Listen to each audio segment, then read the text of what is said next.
অন্নপূর্ণা ভান্ডারের টাকা না পাওয়ার অভিযোগে রেল লাইনে নেমে বিক্ষোভ মহিলাদের। শুক্রবার দুপুরে বিরাটিতে রেল অবরোধ করে বিক্ষোভ দেখালেন তারা।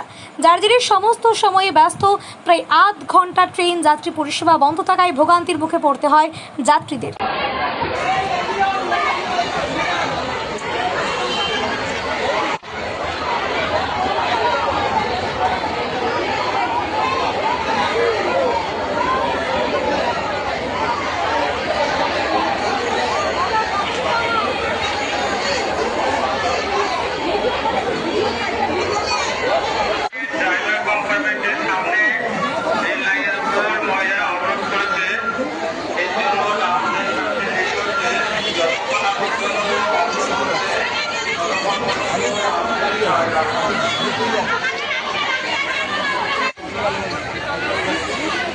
শিয়ালদা স্টেশন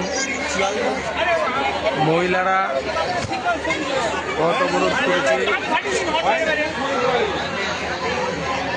লক্ষ্মীর ভান্ডারের সভাপকরা এদিকে আসতে